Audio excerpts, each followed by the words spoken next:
नमस्कार दोस्तों, एक बार फिर आपका अपने YouTube चैनल पे हार्दिक स्वागत है।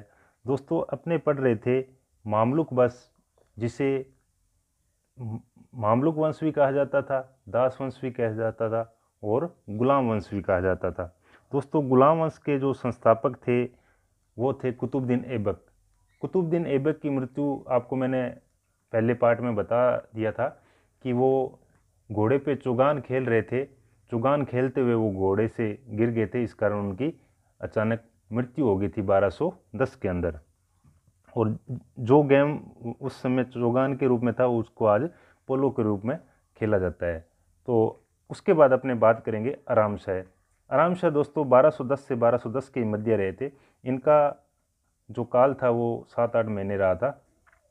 तो अपने बात करते हैं कुतुबुद्दीन ऐबक की अकस्मात मृत्यु के बाद उनका जो उत्तराधिकारी के रूप में एक बहुत बड़ी समस्या आ गई थी दिल्ली सल्तनत के अंदर भी। आगे आपने किसको उत्तराधिकारी चुने, तो कुछ तुर्की सरदारों ने क्या किया, एक समय ही अपनी योजना बनाई और उन्होंने आराम शाह को लाहौर का सुल्तान बना दिया। लाहौर का सुल्तान किसको बना दिया? आराम शाह को। किसके बाद? कुतुबुद्दीन ऐबक के बाद। कब बनाया था? 1210 के अंदर। अब जब दोस्तों कुछ तुर्की सरदारों ने आराम शाह को वहाँ का शासक सुल्तान बनाया, तो उसके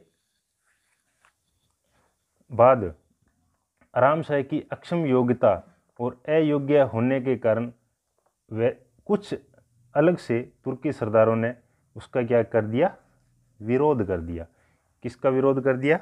आराम शाह का। आराम शाह का विरोध किया तो दिल्ली के तुर्क सरदारों ने, यही तीसरा पार्ट इसी के अंदर देखते हैं अपने, तुर्की सरदारों ने आराम शाह को सुल्तान बनाया था और उसी के अंदर कुछ तुर्की सरदारों ने आराम शाह को अयोग्य साबित किया। और उसी तुर्की सरदारों के अंदर कुछ दिल्ली के तुर्क सरदारों ने बदायूं के उस समय गवर्नर थे, कौन थे? इल्तुतमिश। इल्तुतमिश को दिल्ली आने के लिए आमंत्रित किया था, निमंत्रण दिया था। किसने दिया था? दिल्ली के तुर्क सरदारों ने। अब दोस्तों देखो, आराम शाह के साथ कितना बड़ा एक छल कपट भी माना जाता है, क्योंकि दिल्ली के ही सरदारों ने उसको वहाँ पे उस पद पे बिठाया था और उन्होंने उसको हटाने की ठान ली है।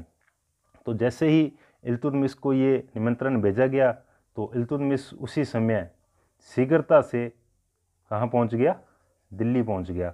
और दिल्ली पहुँचने के बाद आराम शाह भी उसके दिल्ली आगमन की सूचना पाकर दिल्ली तक आ पहुँचा। अब दोस्तों देखो, इधर तो आराम शाह लाहौर में था, लाहौर से वो दिल्ली आ गया और उधर से बदायूं के गवर्नर जो इल्तुतमिश के रूप में थे वो भी दिल्ली आ पहुँचे। अब दोनों का युद्ध हुआ तो उसमें इल्तुतमिश ने उसको पराजित कर दिया। किसको पराजित कर दिया? आराम शाह को, और उसकी हत्या कर दी। और उसके बाद दिल्ली का सुल्तान, जिसको दिल्ली का वास्तविक संस्थापक के रूप में जाना जाता है, वो कौन था? इल्तुतमिश।